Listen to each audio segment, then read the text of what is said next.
High School Holla. Holla, Chicago!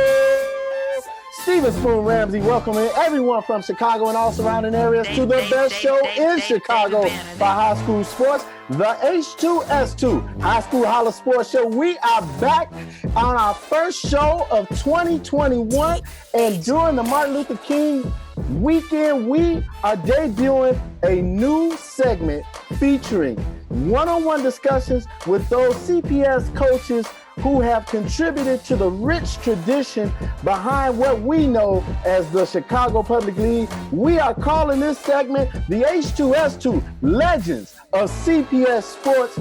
We also want to welcome and thank our newest sponsor of this segment, Uniquely Cultured Beauty. It's an online beauty retail store that provides an unparalleled selection of quality beauty products that allows you to be confident in the woman that you are. You can find them at their website, uniquelyculturedbeauty.com, or via the social media by searching Uniquely Cultured Beauty on Facebook, Twitter, and Instagram.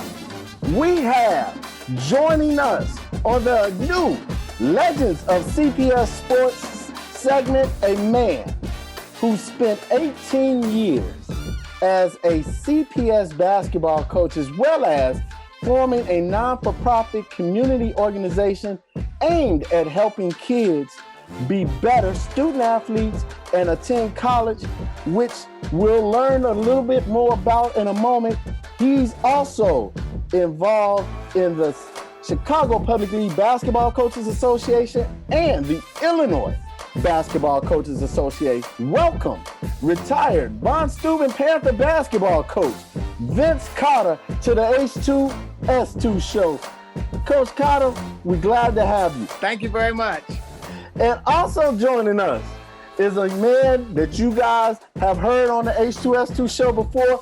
We broadcast one of their games that went down to the wire. He's the athletic director and head basketball coach at Wells Community High School on the north side. We welcome Micheal Horton. Coach Horton, welcome. And you're going to share some fun and fond memories of this man that we're honoring today as our first guest, Coach Carter. How you doing, Coach Horton? Oh, well, thank you for having me. I appreciate the opportunity. Well, Coach Carter, we got to start things off. And I want to know from you firsthand, share with our listeners, when was it that you first fell in love with the game of basketball? So I'm going to say that I always loved all the sports, including basketball. So in growing up, it's kind of a funny story how I got into sports. My great aunt owns a farm up in Michigan, Decatur, Michigan, which is down the street from Paw Paw. So it's actually some people that know those places. And I hated going on this farm. Every summer they would send me up there. So as soon as I got old enough to start playing sports, Little League, Junior Bear football, ice skating, whatever it was, I had an excuse not to go up there anymore. It took me all the way till I was grown, and we were at a Thanksgiving dinner with my mom and older relatives. And I told them, I said, I always hated going, and we were talking about it, I always hated going up there. And they all looked at me, you hated it? I said, yeah, I just didn't say anything. I just went and started doing sports. But in doing that, I kind of fell in love. I'm ancient. So, they didn't have like year-round basketball. So you kind of had to, switch up with the seasons then if you wanted to continue to play. So we did multiple things. So that's pretty much when I fell in love with basketball. Coach, you've coached this game for well over 18 years now. Who are some of the people that has had a strong influence on your basketball coaching career? So it's ironic in growing up, it wasn't like it is today with TV, but the games that always interested me would be the UCLA versus Notre Dame. So John Wooden was always my favorite basketball coach. And UCLA obviously had all the great players.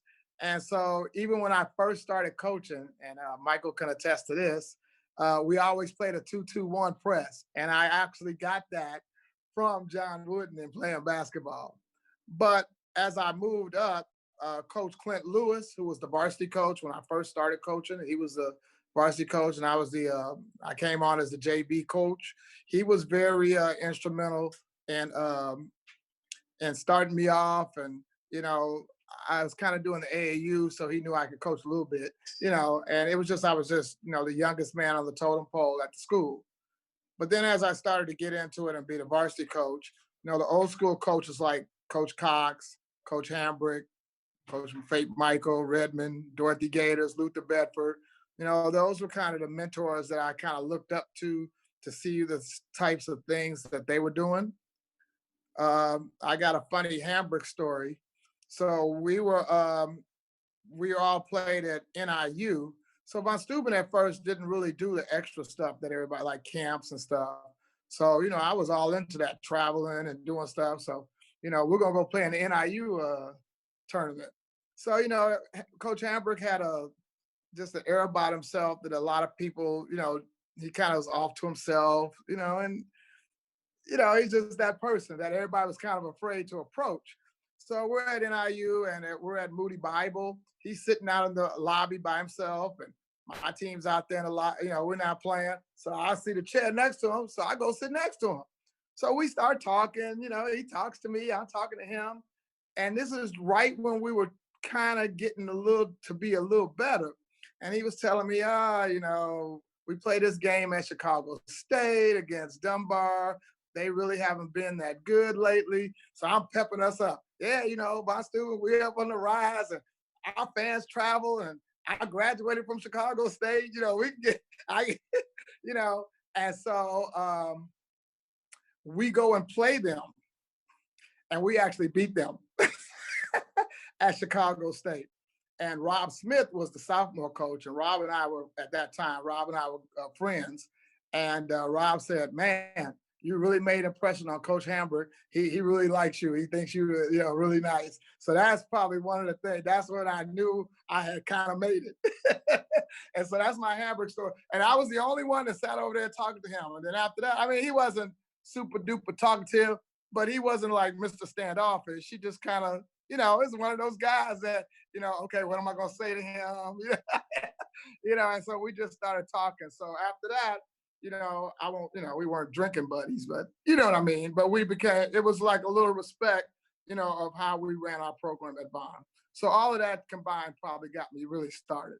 How did you two men connect? And what's the relationship that you guys have had over the years? So he was just this lost kid. I'm playing. I'm joking. So, before I coached basketball at AAU, I don't like to call it that, travel basketball over in Cabrini, we had a baseball program. And so we were playing baseball, and one of the guys that was on the team actually brought him to the team. And so I don't know if he's playing shortstop or second base or something, but he actually started out as the baseball player as well. So both of us were baseball players or coaches that gravitated into basketball. But I'll let him speak on that if he wants to. Coach Horton, do you recall how that went? No, that's pretty much right. I went to school. I actually went to school in the Cabrini area. Went to elementary school, Manier, as a matter of fact. And one of my classmates, we had been in the same classroom for a number of years, and he played with the Demons, but I played with the Golden Seals, which was based out of like Humboldt Park, Wicker Park area. And so we would play the Demons. But then my friend was telling me, he was like, you go to school with us, you live right here, you should be playing with the Demons. And I was like, nah, I'm gonna stay with my team. I got a pretty good team. But then the Demons went to Florida. My team wasn't traveling like that. And I was like, man, I should join the Demons. And I actually came on, it was a fall league for my 8th grade year. It was a fall league, played at maybe Washington Park or something. And my friend told me, he's like, yeah, you can come, it's not too late. And I showed up, played baseball. And then a couple months later, basketball trials started, and I came on, and that was 1984. And I've been working with him ever since. Now, Coach Horton, how have you been remaining involved with Coach Carter over those years? I mean, you said this is initially started in 1984, outside of being a player. Yeah, well, this is a real simple answer. I come from a family that didn't do a lot of travel, wasn't heavily engaged in sports, and Carter came into our neighborhood and provided an outlet for a lot of young people. And on a personal level, he helped me with a lot of things. So as I got older and I started to develop into my adult life, I decided that I want to do the same thing. I want to give back to people because that's one of the reasons why I became successful. Is I felt like he was able to be there for me along with other adults, and I just wanted to be that same person. So that's how it all happened for me. Now, Coach Carter, you have received various accolades over the years of coaching. What are some of those accolades, and which of those are most important to you as a coach? Well, it's ironic, and I wasn't always this athletic juggernaut that you speak of. So I always tell everybody, when I was growing up, I was a little more nerdy and stuff like that. And so I'm one of these people that save, like when kids give me like thank you cards and Christmas cards, and he'll attest to this.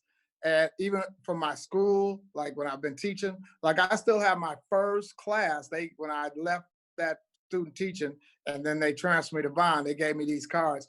And those people are probably in there close to 50, themselves. And so I still have all of that. So I'm one of those people that save everything. So I'm not going to say that any one thing, was super special over the other stuff. But, I've been the, Chicago Public League Coaches Hall of Fame, with 2 awards, one kind of for service and one for coaching.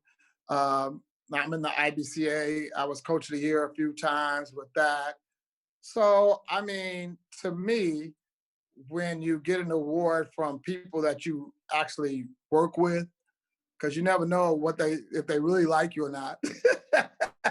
And I'm joking, but you know what I'm saying. And so those awards, I think, mean a lot. I've gotten other awards for other things, for community service and things like that.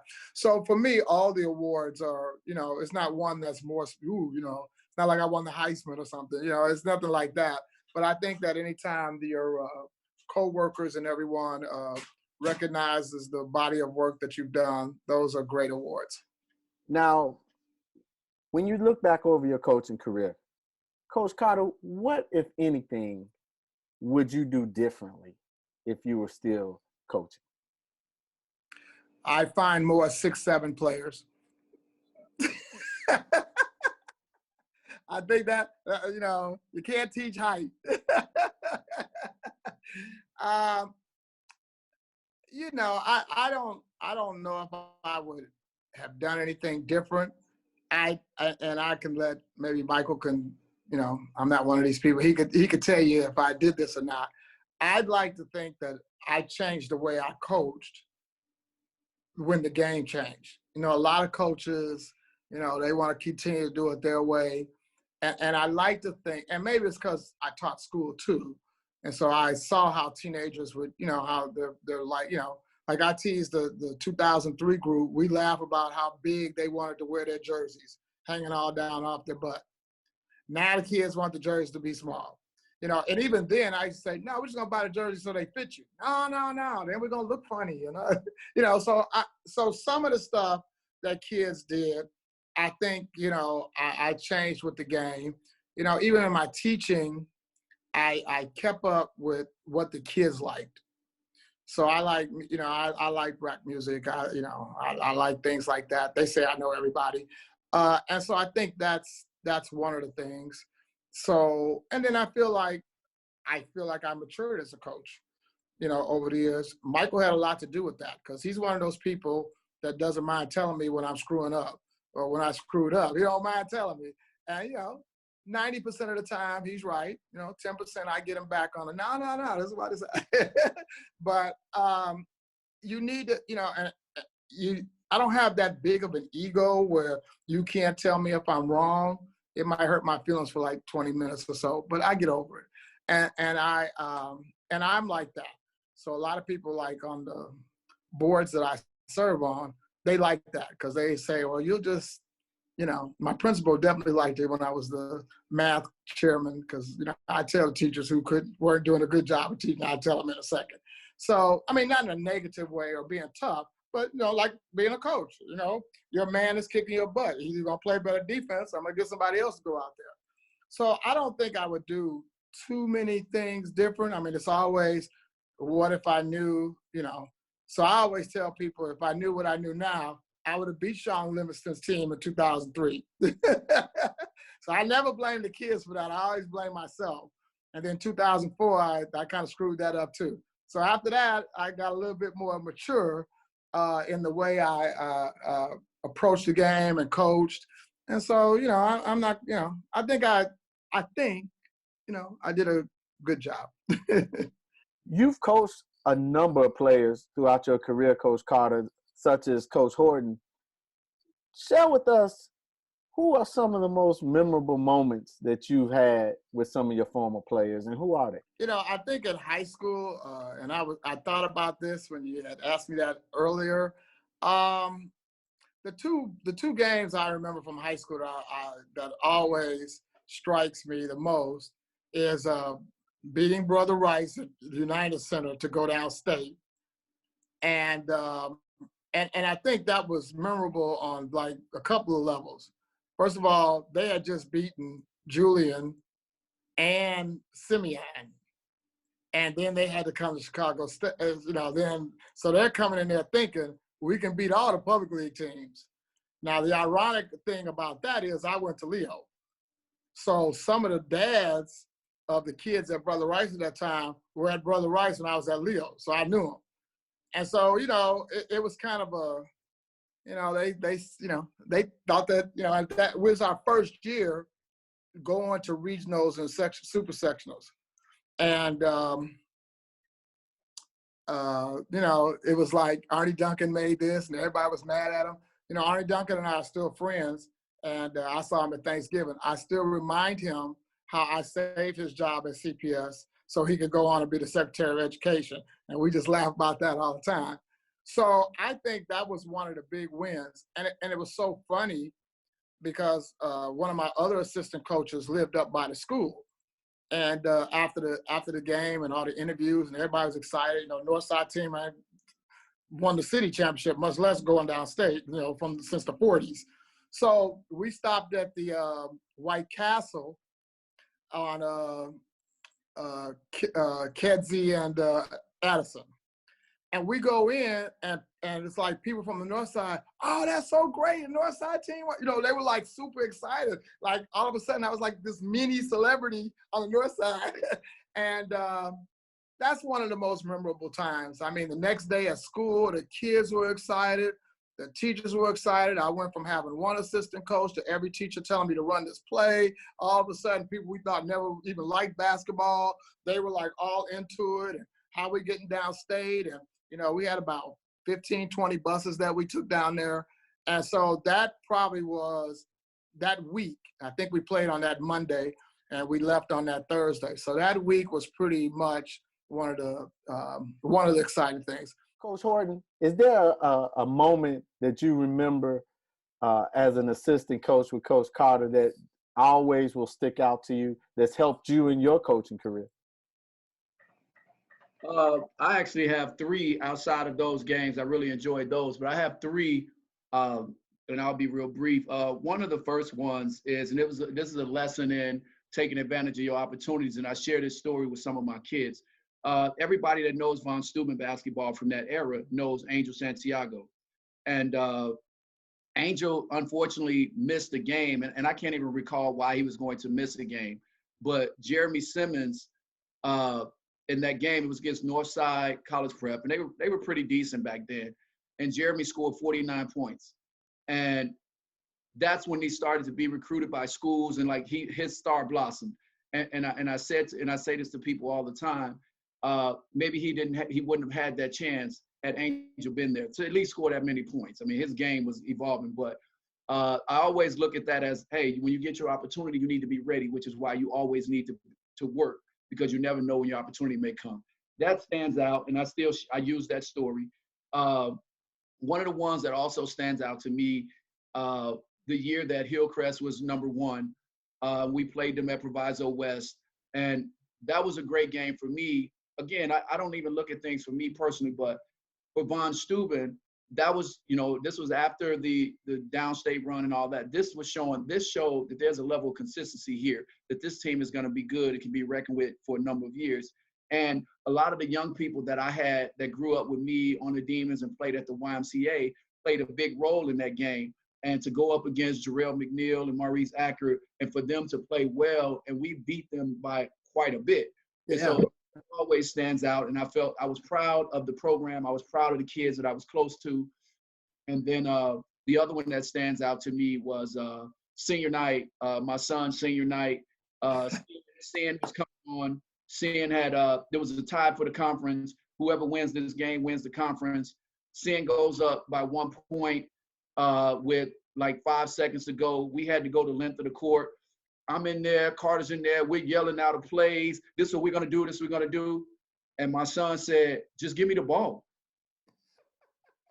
He took the ball, wrap around dribble, beat the first guy, gets in the open court, pulls up a jump shot over 6'5" guy challenge. It went in off the backboard, but the fact is it went in. We won the conference. He won his senior night game. We won conference. And Von Steuben held on to those consecutive years of Red North championships. Coach Carter, you helped to develop and create the Project Education Plus program. Tell us how the PEP came about and how it has uplifted the lives of hundreds of youth in the city of Chicago. So in 1980, really 1979, the schools were going through some problems with money. I know that's a surprise, CPS and money. And I was still a young teacher. That's only my third year teaching, third or fourth year. So I'm at the low man on totem pole. So anyway, Christmas comes and they decide not to pay everybody. So nobody can believe they were, the 2 times previous, they kept saying, CPS is out of money, not gonna pay you. Somebody came through and, they finally paid us. But the Friday before Christmas break, okay, people were like in tears. They didn't pay us. So we didn't go back to, it's kind of similar to the situation now. So when they come out to break, we're not back in school because they don't want to pay us. So the union's like, no, we're not going back. So some of the kids, so I'm at Disney Magnet School. So some of the kids at Disney Magnet School's parents who lived in Cabrini, they called me and they like, well, we got this building and the kids, everybody's opened up these little places where people could tutor the kids because they're not going to school. And so they asked me and a couple other people that worked at the school, maybe you could come down. Well, I'm thinking, it's 30 below zero. They out here marching. I hate cold weather. Sure, I'll come in. That's my excuse not to pick it, So we go down there. The strike lasts another 2 weeks. That's that until this last one. That was the longest strike ever. I think we're out like 25 days, and they're not even counting the Christmas break. So anyway, so we go down there, and we work with the kids, and they trick me. Oh, you did you did a good job with the kids. We need a program like this all the time. Blah blah blah blah blah. And so they introduced me to Jesse White, who was then just the state rep. So, I'm like, yeah, it'd be nice to run my own program and stuff like that. So then we just started in the summer. And then that's kind of close to where, 4 years before I actually met Micheal. But, first we just had a baseball team. And it just worked out, like he said. I went to the baseball game with some of the kids I knew. They was coaching themselves out in the field at Cabrini, and I'm like, I'm watching them, and the umpire's not calling it fair, and everybody. So it's like, man, we need a coach. So they sucked me in, and 40 years later, I'm still 40 years later, there's condos out there where the field. But that's how it started. What would you say is the biggest contribution to you as a coach and to the public league that Coach Carter has offered you? His giving spirit. So he's provided a lot to me in terms of not even material things, but just like knowledge and willing to listen and willing to support. I mean, he still supports my teams, even when we he had a team. I mean, he opened up opportunities with his shootout, the Chops Billinger shootout, where, again, no one probably would have invited Wells to participate in anything like that. And I think with Chicago Public Schools, it's the same way. He's a member of the Coaches Association. He was the president. He was the Illinois, the state board. So he's contributed in a number of ways with lending knowledge, time. I've seen him on several evenings, research and information to take back to the coaches. He's still informing people about things that's going on, tournaments, opportunities for their players. So I think outside of the wins and losses, that's the biggest thing. He's continuing to support the coaches and the programs so that the youth involved in CPS can still have an enjoyable time and a gratitude and an experience in which they can be grateful for. Chicago Public League family recently lost a member, the passing of CVS Cavalier head basketball coach Donnie D.K. Kersey. Talk about Coach Kersey and his contribution to the Chicago Public League. I think Donnie was just like me, except he was a way better dresser. You know, he come in with a suit. I'm coming in with my jogging suit on and, something. But he and I were on all the committees. So like I said, when you have these issues with some of the coaches over the, last year at a couple of the schools, he and I were like the two-man committee. And we worked together. We went to Operation Push, and we talked to the Board of Education. And we gave them suggestions on how to solve all this stuff. And we did stuff like that together. So we actually, the last, we did a lot. And he told me that, he wasn't happy. He was at CBS. It's not the CBS, that's his alma mater. So sometimes when you go back, like Michael said, sometimes when you go back to where you were before, like back to your neighborhood or something, and it's changed, you kind of feel a certain way about that. And I think that's, and I had to remind him, I'm like, well, the board, allows CPS, CBS to just kind of fade away, and so he understood that. So I think that was bothering him a little bit. I actually had, before he passed, I had talked to him that week. We were still talking about, what we thought the board was going to do as far as starting up sports and stuff. And, he and I were kind of on the same page, who I talked to, who he talked to. That Sunday, he was on his Facebook page live with the church stuff.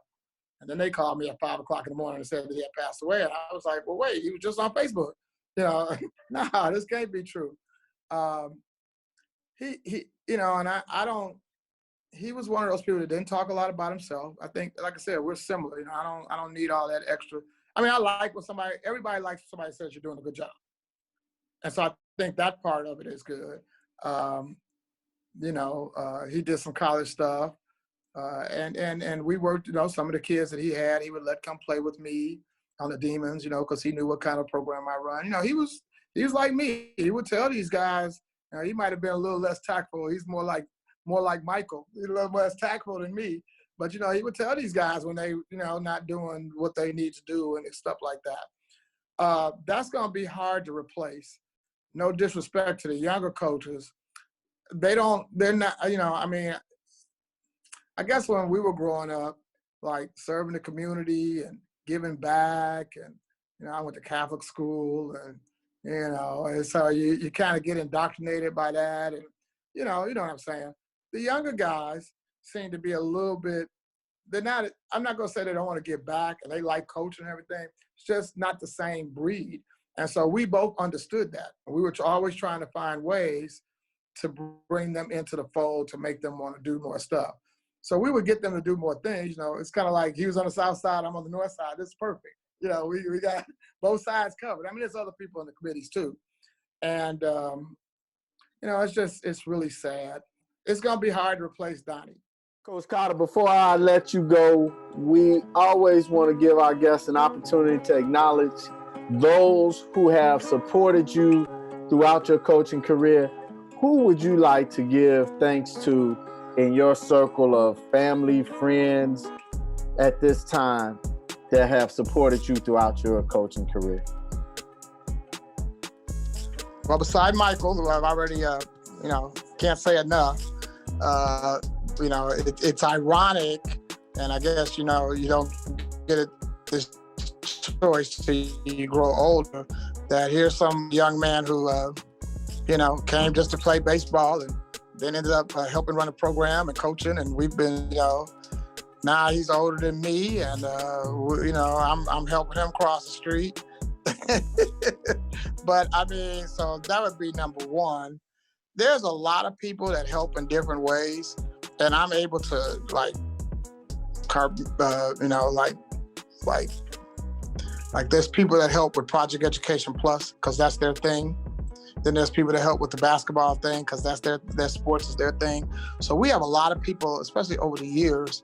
I think the biggest, right now as I'm older, my biggest joy is the fact that many of the people I coached or taught school, at the school where I taught at Bond, have come back to help, whether it's with the academic programming or the basketball team. We have a senior citizens program that we run, or just to beg for money like they still 15. So those people are, people I like to thank. The people that actually help put the programming together, I think those people are important, and support. The people that, volunteer, but donate and support, I like to thank all of those people. The majority of the principals I've had over the years were very supportive. My family has been supportive. My mom was crazy at first, but then she finally came around. She finally came around. I tell people that all the time. So all those people are the people I appreciate you thinking that I did something enough to ask me to be on your show. So I appreciate everyone. Coach Carter, Coach Horton, we want to thank both of you, and we appreciate both of you sharing your time with us. No problem. You can always listen to a post of today's show along with some of our other past shows and segments by tuning into the Urban Fieldhouse Media website. That's urbanfieldhousemedia.com. Another great way to listen to the H2S2 show is by subscribing to our podcast on iTunes and Google Play, as well as follow us on SoundCloud. You can find us on all of those under the name Urban Fieldhouse Media. Holler at us on social media via Facebook and Twitter, the High School Holla Sports Show page on Facebook, and at Urban Fieldhouse on Twitter. Always know God loves you, and we do too. Until next time, I'm Stephen Spoon Ramsey saying, at you next week. Stay masked up and stay safe, Chicago. We're all in this together. Peace. High School Holla.